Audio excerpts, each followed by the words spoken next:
ಇರಾನಿನ supreme leader ಆಗಿದ್ದ ಅಯಾತುಲ್ಲಾ Ali Khamenei ಸತ್ತು ಇವತ್ತಿಗೆ 125 ದಿವಸ.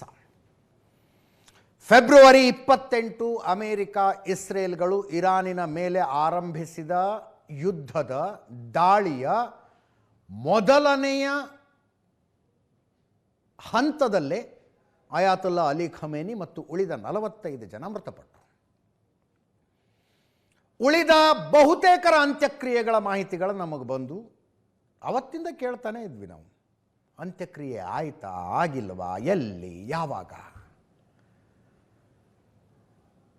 ಯುದ್ಧದಲ್ಲಿ ಅಂತಿಮ ಒಪ್ಪಂದದ ಕರಡು ತಯಾರಾದ ಮೇಲೆ ಇರಾನಿನ ಅಧಿಕೃತ ಹೇಳಿಕೆ ಬಂದಿದ್ದು. ಇದೆಲ್ಲ ಆದಮೇಲೆ ನಾವು ಅಂತ್ಯ ಸಂಸ್ಕಾರ ಮಾಡ್ತೀವಿ. ಅಯಾತುಲ್ಲಾ ಅಲಿ ಖಮೇನಿ ಅವರ ಶವವನ್ನು ರಕ್ಷಿಸಿ ಇಡಲಾಗಿದೆ ಅಂದ್ರವರು. ನೋಡ್ರಿ, ಯಾರಿಗಾರು ಅರ್ಥ ಆಗುವಂಥದ್ದು, ಅಂಥ ಭೀಷಣ ದಾಳಿ ನಡೆದಾಗ ಗೊತ್ತಿಲ್ಲ ಶವ ಎಷ್ಟರ ಮಟ್ಟಿಗೆ ರಕ್ಷಿಸಿಡುವ ಪರಿಸ್ಥಿತಿಯಲ್ಲಿರಬಹುದು ಅಂತ. ಆಕಾಶದಿಂದ ಕ್ಷಿಪಣಿಗಳ ಸುರಿಮಳೆ ಆಯಿತು. ಅಯಾತುಲ್ಲಾ ಅಲಿ ಖಮೇನಿ ಉಳಿದವರೆಲ್ಲರ ಜೊತೆಗೆ ಸೇರಿಕೊಂಡು ಮೀಟಿಂಗ್ ಮಾಡ್ತಾ ಇದ್ದ ಬಂಕರ್ ಮೇಲೆ.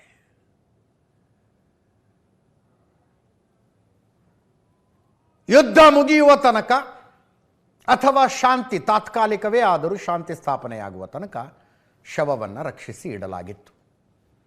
ಈಗ ಅಂತ್ಯ ಸಂಸ್ಕಾರದ ಪ್ರಕ್ರಿಯೆಗಳು ಆರಂಭಗೊಂಡಿದ್ದಾವೆ. 9ನೇ ತಾರೀಕು ಆ್ಯಕ್ಚುಲಿ ಅಂತಿಮವಾಗಿ ಅಂತ್ಯ ಸಂಸ್ಕಾರ ಆಗೋದು.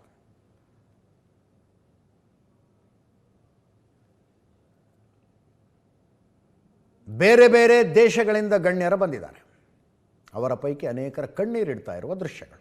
7 ದಿನ ನಡೀತವೆ ಅಂತ್ಯಕ್ರಿಯೆಯ ವಿಧಿವಿಧಾನಗಳು. 100ಕ್ಕೂ ಹೆಚ್ಚು ದೇಶಗಳ ಪ್ರತಿನಿಧಿಗಳು ಇದರಲ್ಲಿ ಭಾಗಿಯಾಗಿದ್ದಾರೆ. ಇವತ್ತು ಅತಿ ಹೆಚ್ಚು, ಶುಕ್ರವಾರದ ಪ್ರಾರ್ಥನೆಗೆ ಅತಿ ಹೆಚ್ಚು ದೇಶಗಳ ಪ್ರತಿನಿಧಿಗಳಿದ್ದರು. ಶನಿವಾರ ಮತ್ತು ಭಾನುವಾರ ಟೆಹರಾನ್ನಲ್ಲಿ ಸಾರ್ವಜನಿಕ ದರ್ಶನದ ವ್ಯವಸ್ಥೆ ಇರುತ್ತೆ. ಇರಾನಿನ ಗ್ರ್ಯಾಂಡ್ ಮೊಸಲ್ಲಾದಲ್ಲಿ ಅಂತಿಮ ದರ್ಶನದ ವ್ಯವಸ್ಥೆ ಇರುತ್ತೆ. ಸೋಮವಾರ ಮತ್ತು ಮಂಗಳವಾರ ಕೋಮ್ ನಗರದಲ್ಲಿ ಅಂತ್ಯ ಸಂಸ್ಕಾರದ ಮೆರವಣಿಗೆ.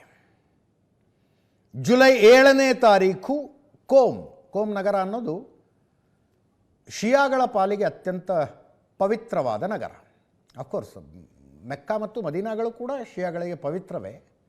ಎಕ್ಸ್ಕ್ಲೂಸಿವ್ಲಿ ಶಿಯಾಗಳು ತಮ್ಮ ಧಾರ್ಮಿಕ ಕೇಂದ್ರ ಎಕ್ಸ್ಕ್ಲೂಸಿವ್ ಆಗಿ ಅಂದ್ಕೊಳ್ಳೋದು ಕೋಮ್ನ. ಜುಲೈ 9ನೇ ತಾರೀಕು ಅಂತ್ಯ ಸಂಸ್ಕಾರ ಮಶಾದ್ ನಗರದಲ್ಲಿ. ಮಶಾದ್ ಅಯಾತುಲ್ಲಾ ಅಲಿ ಖಮೇನಿ ಹುಟ್ಟಿದ ಊರು.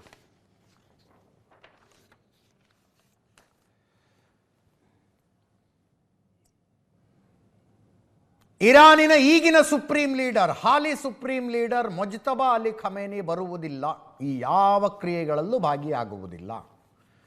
ಯಾಕೆ ಅಂತ ಕೇಳಿದ್ರೆ ಇರಾನಿನ ಅಫಿಷಿಯಲ್ಸ್ ಹೇಳ್ತಾ ಇದ್ದಾರೆ, ಭದ್ರತಾ ಕಾರಣಗಳು ಅಂತ. ಆ್ಯಕ್ಚುಲಿ ಇರುವ ಸುದ್ದಿ ನಿಮಗೆಲ್ಲ ಗೊತ್ತು. ಫೆಬ್ರವರಿ 28ನೇ ತಾರೀಕೇನು ಅಮೆರಿಕ ಇಸ್ರೇಲ್ನ ಜಂಟಿ ದಾಳಿ ಆಯಿತಲ್ಲ, 45 ಜನ ಒಂದೇ ಬಂಕರ್ನಲ್ಲಿ ಮೀಟಿಂಗ್ನಲ್ಲಿ ಕುಳಿತುಕೊಂಡಿದ್ದಾಗ ಏನು ದಾಳಿ ಆಯಿತು.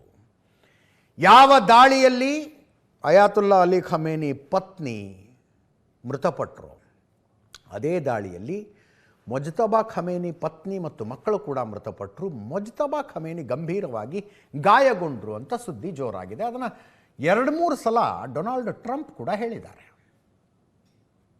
2-3 ಸಲ ಹೇಳಿದ್ದಾರೆ ಅವರು. ಮುಜ್ತಬಾ ಖಮೇನಿಯ ಆರೋಗ್ಯದ ಸದ್ಯದ ಪರಿಸ್ಥಿತಿ ಏನು ಅಂತ ಯಾರಿಗೂ ಗೊತ್ತಿಲ್ಲ. ಫೆಬ್ರವರಿ 28ರ ನಂತರ ಅವ್ರದ್ದು ಒಂದೇ ಒಂದು ಫೋಟೋ, ಒಂದೇ ಒಂದು ವಿಡಿಯೋ, ಒಂದೇ ಒಂದು ಆಡಿಯೋ ಕ್ಲಿಪ್ ಕೂಡ ಹೊರಗಡೆ ಬಂದಿಲ್ಲ. ಕೆಲವರು ಹೇಳೋದು ಆ ಮನುಷ್ಯ ಅಂದರೆ ICUನಲ್ಲಿದ್ದಾರೆ, ಮಾತಾಡೋದಕ್ಕಾಗೋದಿಲ್ಲ, ಅವರ ಹೆಸರಿನಲ್ಲಿ IRGC ಆಡಳಿತ ನಡೆಸ್ತಾ ಇದೆ ಅಂತೆಲ್ಲ ಮಾತಾಡ್ತಾರೆ. ಬಟ್ ಒಂದು 3-4 ಸಂದರ್ಭದಲ್ಲಿ ಮುಜ್ತಬಾ ಖಮೇನಿ ಅವರ ಹೇಳಿಕೆ ಅಂತ ರಿಟರ್ನ್ ಸ್ಟೇಟ್ಮೆಂಟ್ಗಳು ಬಂದವು. ರಿಟರ್ನ್ ಸ್ಟೇಟ್ಮೆಂಟ್ಗಳು ಅಲ್ಲಿನ ಸ್ಟೇಟ್ ಮೀಡಿಯಾಕ್ಕೆ ಅದು ಬರ್ತಿತ್ತು. ಸ್ಟೇಟ್ ಮೀಡಿಯಾದಲ್ಲಿ ಆ್ಯಂಕರ್ಗಳು ಓದ್ತಾ ಇದ್ರು, ಇದು ಸುಪ್ರೀಂ ಲೀಡರ್ ಸಂದೇಶ ಅಂತ. ಈಗ ತಂದೆಯ ಅಂತ್ಯ ಸಂಸ್ಕಾರಕ್ಕೂ ಅವರು ಬರದೇ ಇರೋದು ನೋಡಿದ್ರೆ ಗೊತ್ತಿಲ್ಲ. ಅಂದರೆ ಕೆಲವರು ಹೇಳೋದು ಬದುಕೇ ಇಲ್ಲ ಮುಜ್ತಬಾ ಖಮೇನಿ ಕೂಡ ಅಂತ ಹೇಳ್ತಾರೆ. ಇನ್ನು ಕೆಲವರು ಗಂಭೀರವಾಗಿ ಗಾಯಗೊಂಡಿದ್ದಾರೆ, ರಹಸ್ಯ ಸ್ಥಳವೊಂದರಲ್ಲಿ ಟ್ರೀಟ್ಮೆಂಟ್ ನಡೀತಾ ಇದೆ ಅಂತಾರೆ. ಮತ್ತು ಕೆಲವರು 125 ದಿನಗಳ ಚಿಕಿತ್ಸೆಯಲ್ಲಿ ಅವರು ಹುಷಾರಾಗಿದ್ದಾರೆ, ಬಟ್ ಭದ್ರತಾ ಕಾರಣಗಳಿಗಾಗಿ ಇಲ್ಲಿ ಬರೋದಿಲ್ಲ ಅಂತಿದ್ದಾರೆ. ಗೊತ್ತಿಲ್ಲ ಏನು ಸತ್ಯ ಏನೋ ಗೊತ್ತಿಲ್ಲ, ಒಟ್ಟಿನಲ್ಲಿ ಇಲ್ಲಿಗೆ ಬರ್ತಿಲ್ಲ ಅನ್ನೋದಂತೂ ಸತ್ಯ. Pakistan, Tajikistan, Armenia, Georgia, Turkey, China, Russia, Afghanistan, Bangladesh, Yaman ಮುಂತಾದ ದೇಶಗಳು 100 ದೇಶಗಳ ಪ್ರತಿನಿಧಿಗಳು ಇದರಲ್ಲಿ ಭಾಗಿಯಾಗ್ತಾ ಇದ್ದಾರೆ. ಭಾರತದಿಂದ ವಿದೇಶಾಂಗ ವ್ಯವಹಾರಗಳ ರಾಜ್ಯ ಸಚಿವ ಪಬಿತ್ರಾ ಮಾರ್ಗರಿಟಾ ಬಂದಿದ್ದಾರೆ. ಪಬಿತ್ರಾ ಮಾರ್ಗರಿಟಾ ವಿದೇಶಾಂಗ ವ್ಯವಹಾರಗಳ ರಾಜ್ಯ ಸಚಿವ.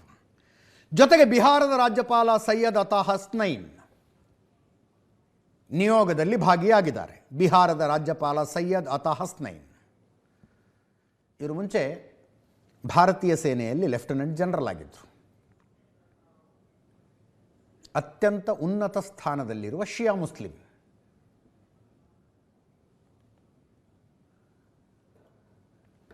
ಸಲ್ಮಾನ್ ಖುರ್ಷೀದ್, ಮೆಹಬೂಬಾ ಮುಫ್ತಿ ಮುಂತಾದ ನಾಯಕರುಗಳು ಬಂದಿದ್ದಾರೆ. ಧಾರ್ಮಿಕ ಮುಖಂಡರುಗಳು ಬಂದಿದ್ದಾರೆ. ಭಾರತದಿಂದ ಅಂತ್ಯ ಸಂಸ್ಕಾರಕ್ಕೆ ಹೋಗಿರುವವರು. ಆ್ಯಕ್ಚುಲಿ ಇರಾನಿನ ಅಧಿಕೃತ ಆಹ್ವಾನ ಪ್ರಧಾನಿ ನರೇಂದ್ರ ಮೋದಿ ಅವರಿಗಿತ್ತು ಅಂತ್ಯ ಸಂಸ್ಕಾರದಲ್ಲಿ ಭಾಗಿಯಾಗಬೇಕು ಅಂತ. ಅವರು ಹೋಗಿಲ್ಲ. ಅವರ ಪರವಾಗಿ, ಭಾರತದ ಪರವಾಗಿ ನಿಯೋಗ ಒಂದು ಹೋಗಿದೆ. ಮುಂದಿನ ಸುದ್ದಿಗೆ ಹೋಗೋಣ.